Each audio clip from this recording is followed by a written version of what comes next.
मैंने एक वेंडर का टैक्स आज डिडक्ट किया है और जो वेंडर है उसने बैंक से जो चेक क्लियर करवाया है वो 2 या 3 माह बाद करवाया है। तो क्या मैंने टैक्स आज जमा करवाना है या मैंने उस ट्रांजैक्शन का वेट करना है जब मेरी एक्चुअल जो बैंक स्टेटमेंट है वहाँ से वो चेक डेबिट होगा, यानी कि वो वेंडर के अकाउंट में क्रेडिट होगा। तो आज के इस लेक्चर में हम withholding and time of payment का जो कॉन्सेप्ट है उसको स्टडी करेंगे। आप देख रहे हैं प्रैक्टिकल लर्निंग हाउस, मैं हूं फ़हीम महबूब।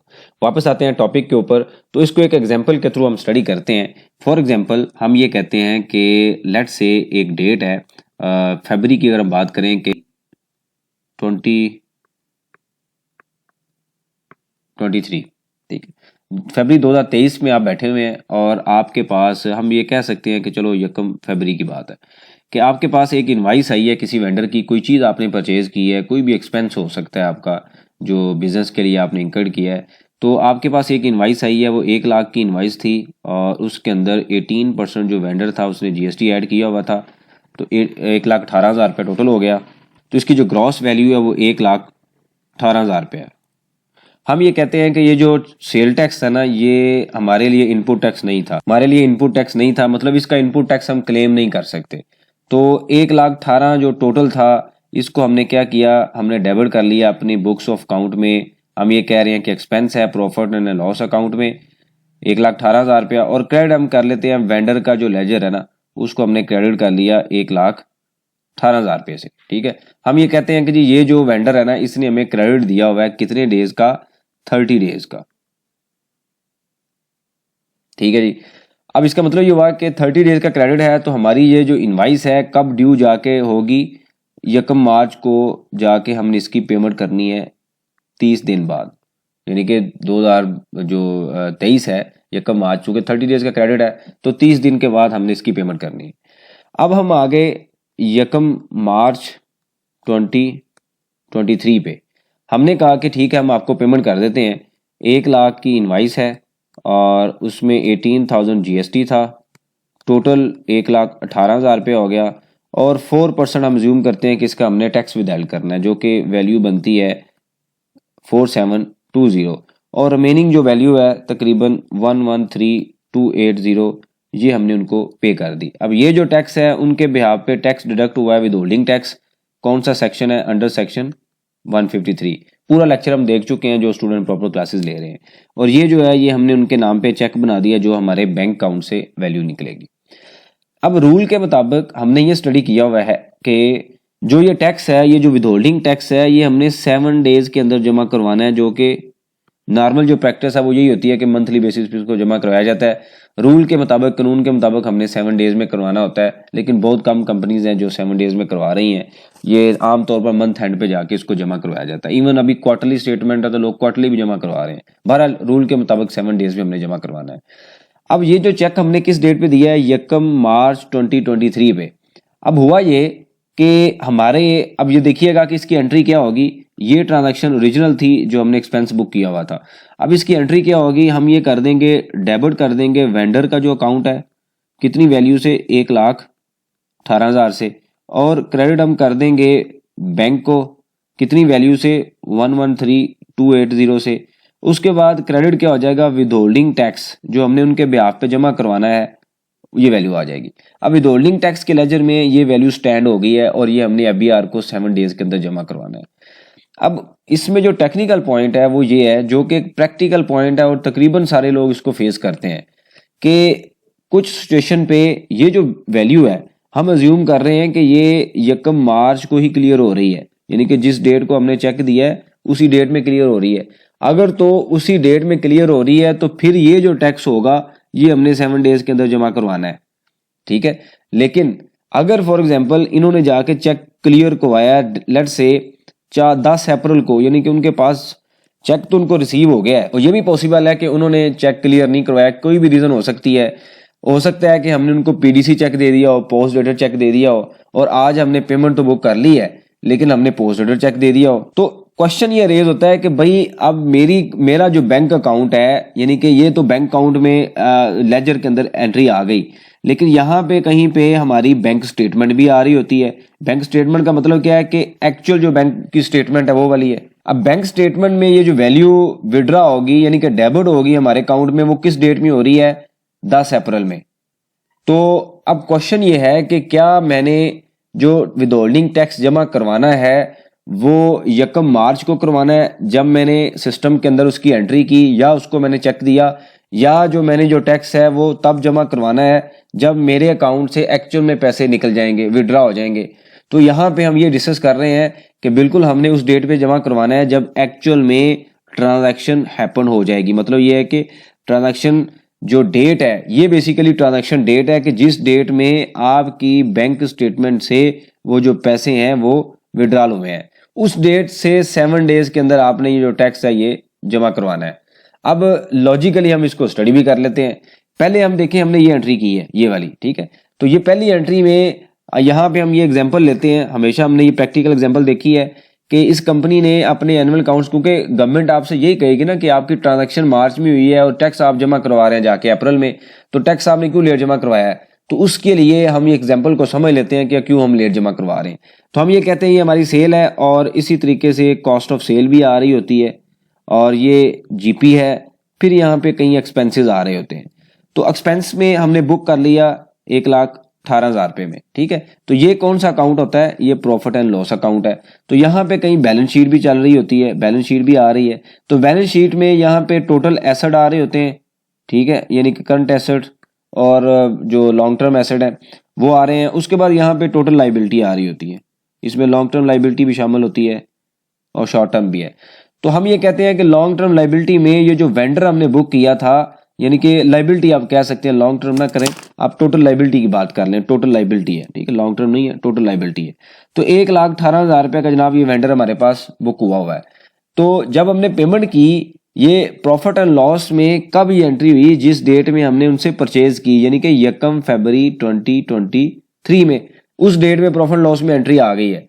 तो हम रिटर्न किस बेस पे फाइल करते हैं, प्रॉफिट एंड लॉस की बेस पे, क्योंकि बैलेंस शीट का इंडिविजुअल आइटम तो नहीं आती, हम टोटल एसेट और टोटल लायबिलिटी दिखाते हैं।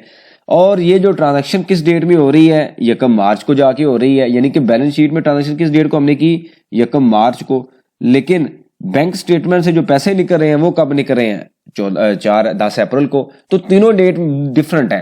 क्वेश्चन ये है कि भाई मैंने टैक्स किस डेट को जमा करवाना है। जैसे अभी हमने पहले डिस्कस किया है कि ट्रांजैक्शन डेट क्या है कि जब आपके सिस्टम को एफबीआर की जरूरत नहीं है, वो ये कहता है आपका थर्ड पार्टी डॉक्यूमेंट क्या है, बैंक स्टेटमेंट। मैंने आपकी बैंक स्टेटमेंट देखनी है, क्योंकि जब ये ऑडिट होता है तो आपसे बैंक स्टेटमेंट रिक्वायर्ड की जाती है कि ये जो एक्सपेंस आपने यहाँ पे क्लेम किया हुआ है, मैं इसको तब अलाउ करूंगा जब आपने इसके ऊपर प्रॉपर टैक्स विदहेल्ड किया होगा और जमा करवाया होगा टाइमली बेसिस पे। तो 1,18,000 रुपया हमने किस टाइम बुक किया होगा, 1 फरवरी को। और हम क्या करेंगे, हम ये कहेंगे कि भाई ये जाके पेमेंट जो इसकी हुई है ना, वो हुई है 10 अप्रैल को। तो कोई बात नहीं, वो कहेंगे ठीक है कोई मसला नहीं, जब आपने पेमेंट की है मुझे ये दिखाएं कि आपने इसके ऊपर टैक्स विदहेल्ड किया है। तो हम क्या करेंगे, 10 अप्रैल की बैंक स्टेटमेंट दिखाएंगे और वहां पे वो देखेगा कि जी बैंक से ये अमाउंट डेबिट हुई है, और साथ ही हम उसको बता दें कि ये देखिए हमने एफबीआर को 4720 रुपए जो टैक्स है वो भी जमा करवाया हुआ है। इसका मतलब ये हुआ कि सिस्टम में आप एंट्री एक डेट पे कर लें, दूसरी डेट पे कर लें, तीसरी पे कर लें, जब मर्जी करें। हमसे एफबीआर ने तब पूछना है, या जब कभी ऑडिट आता है तो हमने तब एक्सप्लेन करना है जब हमारी बैंक स्टेटमेंट से वो अमाउंट निकल जाएगी। उस डेट से 7 डेज के अंदर अंदर हमने टैक्स जमा करवाना है रूल के मुताबिक। लेकिन एक्चुअली जो इंडस्ट्री के अंदर प्रैक्टिस है वो बहुत कम कंपनीज है जमा करवाती हैं, वरना मंथली बेसिस पे जमा हो रहा है, कुछ जगह पे तो क्वार्टरली भी करवा रही है। लेकिन हमें रूल को फॉलो करना चाहिए, 7 डेज के अंदर करवानी चाहिए। इसका मतलब ये हुआ, इस लेक्चर की कंक्लूजन क्या है कि जिस डेट को आप बुकिंग कर रहे हैं, जिस डेट को आप चेक बना रहे हैं, ये दोनों डेटें आपसे रेलिवेंट नहीं है। ये आपकी रिकॉर्डिंग के लिए, आपके एनालिसिस के लिए, आपके बिजनेस रिपोर्टिंग के लिए तो बिल्कुल ठीक डेटा है, आप सही बना रहे हैं। टैक्स के लिए वही डेट ठीक होगी जिस डेट में आपकी बैंक स्टेटमेंट से पैसे एक्चुअली निकलेंगे, यानी कि डेबिट होंगे। जैसे हमने भी देखा कि 10 अप्रैल को जाके अमाउंट निकल गई है, उस डेट से उसने ये कहना ठीक है ओके, मुझे आप दिखाएं कि जनाब इसका टैक्स कहाँ जमा हुआ है, क्या आपने रेलिवेंट डेज में करवा दिया है, विद ड्यू डेट करवा दिया है। तो हम उसको उठा के सीपीआर दे देंगे, ये देखिए जनाब हमने टैक्स विदहेल्ड किया है और इस डेट को हमने जमा करवा दिया है, और हमारी जो नोटिस की कंप्लाइंस पूरी हो जाएगी। इसका मतलब ये हुआ कि withholding and time of payment में 2 चीजें हमने स्टडी कर ली हैं कि आप सिस्टम में आज एंट्री कर लें, एफबीआर को कुछ नहीं होने वाला। वो आपसे नहीं पूछेगा, वो उसने तब पूछना है जब आपने एंट्री की हुई है, उसकी डिटेल में जाएंगे, वो आप कह देंगे ना कि ये देखें जी मैंने तो ये कर दी एंट्री, मैंने जमा करवा दिया, ठीक है, उनको पहले पैसे मिल रहे हैं। लेकिन कुछ सिचुएशन में ये होता है कि चेक पहले क्लियर होता है, बाद में विथहोल्डिंग हो रही होती है, तो उस सिचुएशन में उसने ये कहना है आप बैंक स्टेटमेंट मुझे दिखाएं किस डेट से आपके बैंक से पैसे निकले हैं। तो हम जब दिखाएंगे तो वो वहां पे होगा 10 अप्रैल, तो 10 अप्रैल से वो काउंट करेगा कि मैंने अब ये देखना है कि मुझे बताइए आपने टैक्स इस डेट को डिडक्ट करने के बाद कहाँ जमा करवाया है। तो हम चल रहे होते हैं क्रूअल बेसिस पे, यानी कि जिस पीरियड का एक्सपेंस है उस पीरियड में रिकॉर्ड हो रहा है। लेकिन एबीआर ये कहता है जी मुझे इससे कोई फर्क नहीं पड़ता, आज रिकॉर्ड करें कल करें, आपने एक्सपेंस अगर उस साल में क्लेम किया है तो मुझे उसकी विथहोल्डिंग भी आपने दिखानी है, मुझे बैंक स्टेटमेंट से वेरीफाई करवाएं, यानी कि उसका एविडेंस दें कि इस डेट में हुआ है और इस डेट पे आपने इसको जमा करवाया है। तो ये कॉन्सेप्ट मेरे ख्याल में अब क्लियर हो गया होगा कि विथहोल्डिंग और टाइम ऑफ पेमेंट के दरमियान क्या कनेक्शन है। और इसी तरीके से अगर फॉर एग्जाम्पल आपके पास लेट्स से 31 मार्च तक यही पार्टी थी और 31 मार्च तक आपके पास इस पार्टी का एग्जम्पशन सर्टिफिकेट अवेलेबल था, यानी कि ये पार्टी जो हमने 3-4 दिन पहले मैंने एक लेक्चर अपलोड किया हुआ एग्जम्पशन सर्टिफिकेट का, उसको देख लीजिएगा कि एग्जम्पशन सर्टिफिकेट क्या होती है, क्या होता है। असल में होता ये है कि जब आप पेमेंट करते हैं तो जो वेंडर जो आपका सप्लायर होता है उसके पास एक सर्टिफिकेट होता है जो कि उसको कमिश्नर की तरफ से मिलता है कि अंडर सेक्शन 153 आप इसका टैक्स विदहोल्ड ना करें, पूरी की पूरी जो अमाउंट है 1,18,000 रुपए इसको दे दें, क्योंकि इसके पास एग्जम्पशन सर्टिफिकेट है। यानी कि हमने रूल फॉलो किया हुआ है, इसकी कॉपी हम अपने पास रखेंगे और जब कभी हमें एबीआर कहेगा कि आपने पेमेंट की है और जनाब इसका टैक्स विदहोल्ड नहीं किया, तो हम क्या करेंगे, हम ये दिखा देंगे कि हमारे पास सर्टिफिकेट है।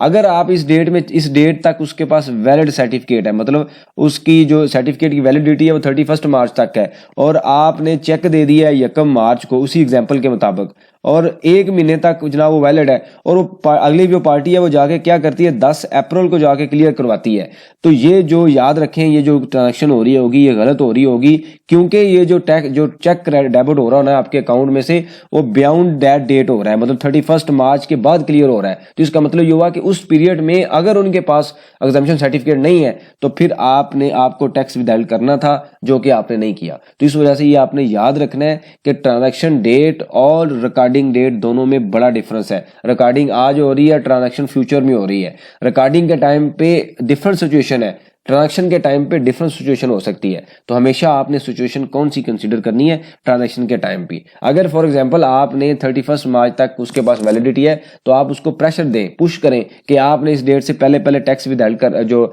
चेक क्लियर करवाना है हमारे अकाउंट से, अदरवाइज हम आपसे जो अगली ट्रांजैक्शन पर डबल टैक्स चार्ज करेंगे, जो कि इस ट्रांजैक्शन पर टैक्स चार्ज नहीं हुआ। अगर वन टाइम वेंडर है तो आप उतनी अमाउंट विदहोल्ड कर लें, आप ये कहें ठीक है ओके, अगर आप विद इन डेट करवा देंगे तो ओके, हम आपको 2 चेक दे देंगे, एक चेक वो आज क्लियर करवा लें, दूसरा 4720 का सेपरेट चेक बना लें कि अगर वो विद इन डेट क्लियर करवा लें तो ओके, अगर नहीं करवाते तो 4720 आप उसको चेक को ना क्लियर होने दें, वो गवर्नमेंट को जमा करवा दें, चेक कैंसिल कर दें। तो डिफरेंट तरह की बिजनेस के अंदर डिफरेंट सिचुएशन को हैंडल करने के लिए डिफरेंट मेजरमेंट्स अवेलेबल है, डिफरेंट आइडियाज अवेलेबल है, लेकिन कॉन्सेप्ट वहीं पे ही है। रिकॉर्डिंग डेट और ट्रांजैक्शन डेट में हमेशा आपने डिफरेंस को याद रखना है। ये काफी कंप्लाइंस वाला इशू है, काफी लोगों को ये चीजें क्लियर नहीं है, वो सिर्फ इस अब जो जिनका टैक्स डिडक्ट होना होता है वो भी आपको गलत गाइड करते हैं। अगर आप बिजनेस मैनेज कर रहे हैं, जॉब को मैनेज कर रहे हैं या टैक्स का काम कर रहे हैं तो ये कुछ फंडामेंटल्स हैं जो आपको क्लियर होने हैं, अदरवाइज जो हमारी डायरेक्शन है वो रूल्स एंड लॉ के मुताबिक नहीं होगी, जो कि एक सवेर किस्म के कॉन्सिक्वेंसेस आपके सामने